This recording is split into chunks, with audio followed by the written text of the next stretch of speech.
তোমরা যারা 2023-এ উচ্চ মাধ্যমিক পরীক্ষা দেবে এবং তোমাদের রাষ্ট্রবিজ্ঞান সাবজেক্টটা আছে, তোমাদের জন্য আজকের ভিডিওটা খুবই গুরুত্বপূর্ণ। আজকের ভিডিওটা যদি প্রথম থেকে শেষ পর্যন্ত দেখে নাও এবং যেমনভাবে বলবো সেভাবে যদি তোমরা পড়াশোনা করো, তাহলে অবশ্যই তোমরা 90% থেকে 100% নম্বর রাষ্ট্রবিজ্ঞান সাবজেক্টটায় পেতে পারবে। আর ভিডিওটায় আজকে কি আলোচনা করব, প্রথমে আলোচনা করব সিলেবাস নিয়ে, অর্থাৎ কত নম্বরের পরীক্ষা হয়, তার জন্য তোমাদের কিভাবে, তারপরে আলোচনা করব কিভাবে পড়াশোনা করতে হবে, তারপরে আলোচনা করব সাজেশান, অর্থাৎ 8 নম্বরের কি বড় প্রশ্ন তোমাদের পরীক্ষার জন্য, অর্থাৎ 2023-এ টেস্ট পরীক্ষা এবং ফাইনাল পরীক্ষার জন্য তৈরি করতে হবে যে 8 নম্বরের বড় প্রশ্ন, সেই সাজেশান, সেটা শেষে আলোচনা করব। প্রথমে তোমরা বুঝে নাও যে তোমাদের পরীক্ষাটা কিন্তু 100 নম্বরের হয়, এটা তোমরা সবাই জানো। 100 নম্বরের মধ্যে 20 নম্বরের প্রজেক্ট আর 80 নম্বরের লেখা পরীক্ষা। এই 80 নম্বরের মধ্যে 40 নম্বরের ছোট প্রশ্ন, 40 নম্বরের বড় প্রশ্ন। 40 নম্বরের ছোট প্রশ্নের মধ্যে 24টা থাকে এমসিকিউ, 16টা থাকে এসএকিউ এবং 40 নম্বরের যে বড় প্রশ্ন, সেই 40 নম্বরের বড় প্রশ্নয় 5টা বড় প্রশ্ন তোমাদের 8 নম্বরের লিখতে হয়। এবারে তোমরা একটু লিখে রাখতে পারো যে কোন অধ্যায়গুলো থেকে শুধু বড় প্রশ্ন আসবে।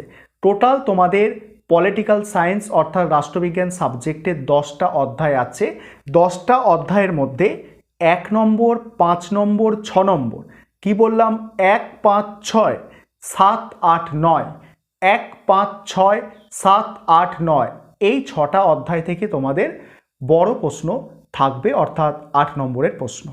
এবার ছোট প্রশ্ন, ছোট প্রশ্ন থাকবে তোমাদের 2, 3, 4, ভালো করে বুঝবে, 2, 3, 4, 6, 7, 8, 9, 10, 2, 3, 4, 6, 7, 8, 9, 10, অর্থাৎ তোমাদের 8টা অধ্যায় থেকে তোমাদের কিন্তু ছোট প্রশ্ন থাকছে।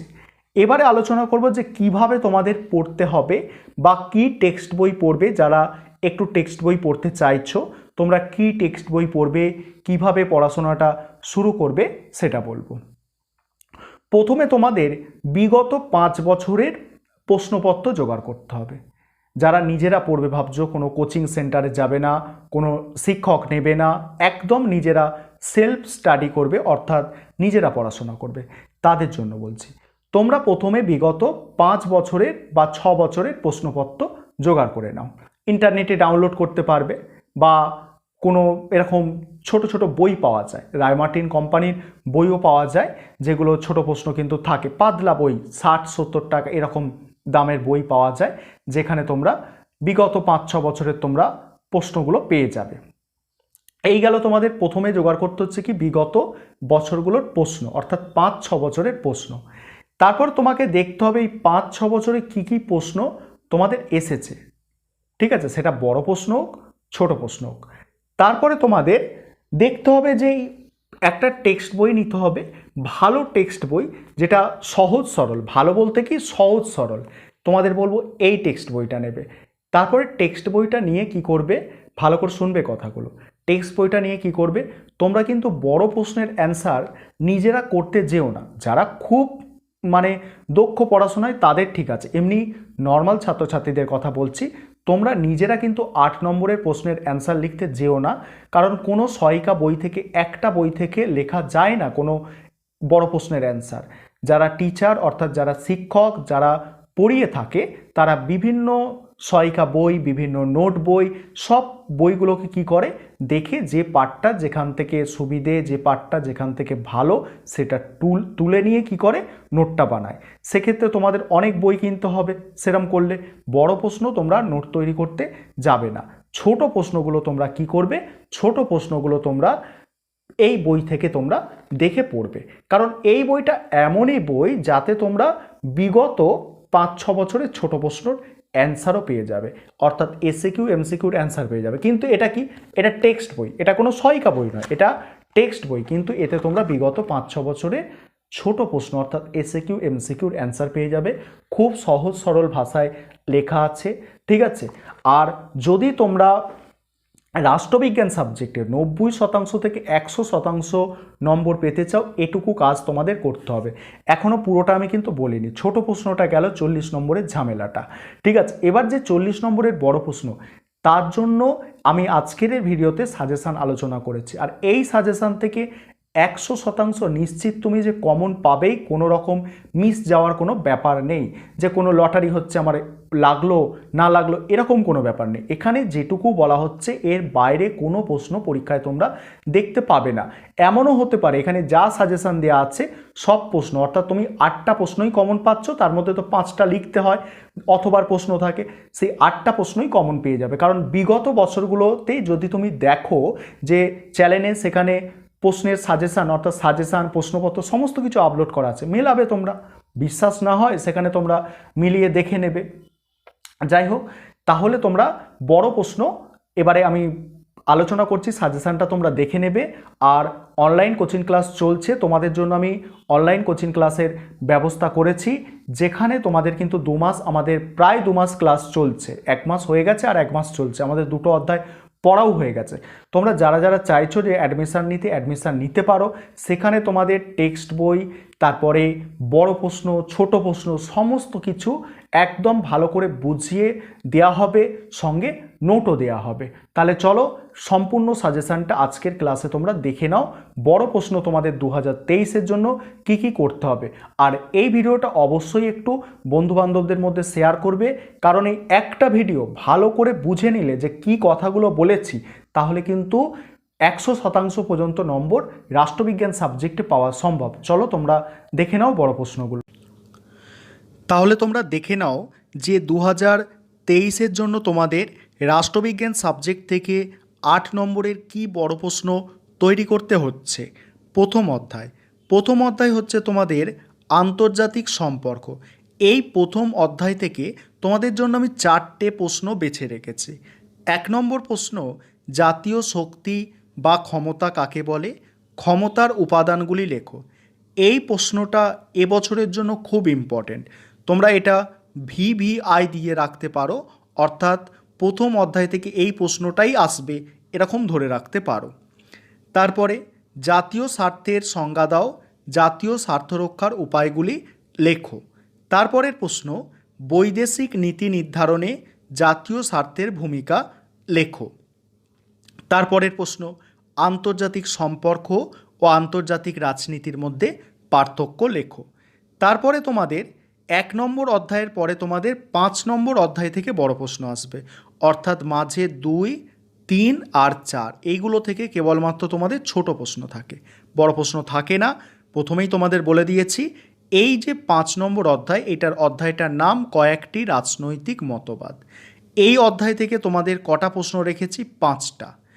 তার মধ্যে আবার আমি যেটা বেশি ইম্পর্টেন্ট সেটা 3টে স্টার দিয়ে বুঝিয়ে দিয়েছি, যেটা একটু কম গুরুত্বপূর্ণ সেটা 2টো স্টার, আরও কম গুরুত্বপূর্ণ 1টা স্টার, আর যেটা বাড়তি প্রশ্ন আছে সেটাই কোনো স্টার আমি দিইনি। এখান থেকে দেখো প্রথম প্রশ্ন, উদারনীতিবাদ কাকে বলে, এর বৈশিষ্ট্যগুলি আলোচনা করো। এই 5 নম্বর অধ্যায় থেকে এটা সবথেকে ইম্পর্টেন্ট প্রশ্ন। তারপরের প্রশ্ন, মার্ক্সের ঐতিহাসিক বস্তুবাদ তত্ত্বটি আলোচনা করো। পরের প্রশ্ন, গান্ধীজির রাজনৈতিক দর্শনের মূল সূত্রগুলি আলোচনা করো। তারপরের প্রশ্ন, মার্ক্সবাদের মূল সূত্রগুলি লেখো। পরের প্রশ্ন, মার্ক্সের দ্বন্দ্বমূলক বস্তুবাদ তত্ত্বটি লেখো। তারপরে 6 নম্বর অধ্যায়। 6 নম্বর অধ্যায় দেখো সরকারের বিভিন্ন বিভাগ। এই অধ্যায় থেকে তোমাদের আমি কটা প্রশ্ন রেখেছি? 5টা। এই অধ্যায় থেকেও 5টা প্রশ্ন রেখেছি। তার মধ্যে প্রথম 2টো প্রশ্ন সব থেকে গুরুত্বপূর্ণ।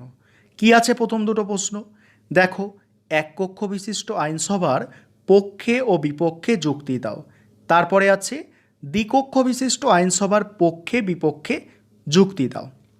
তারপরে দেখো, তারপরে ক্ষমতা স্বাতন্ত্র্যীকরণ নীতির পক্ষে ও বিপক্ষে যুক্তি দাও। তারপরের প্রশ্ন, আধুনিক রাষ্ট্রে শাসন বিভাগের কার্যাবলী আলোচনা করো।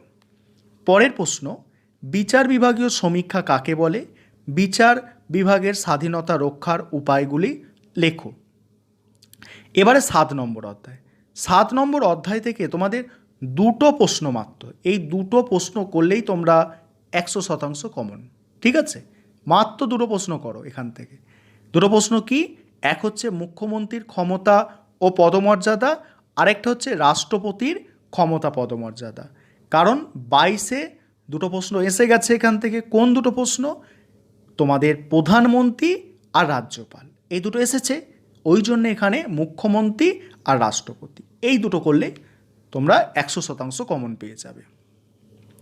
এবারে 8 নম্বর অধ্যায়। 8 নম্বর অধ্যায় থেকে কটা প্রশ্ন রেখেছি আমি? 4টে প্রশ্ন। এখানে সব প্রশ্নই সমান গুরুত্বপূর্ণ, কোনো প্রশ্ন বাদ দেবে না, মাত্র 4টে তো প্রশ্ন। প্রথম প্রশ্ন, পার্লামেন্টের ক্ষমতা কার্যাবলী আলোচনা করো।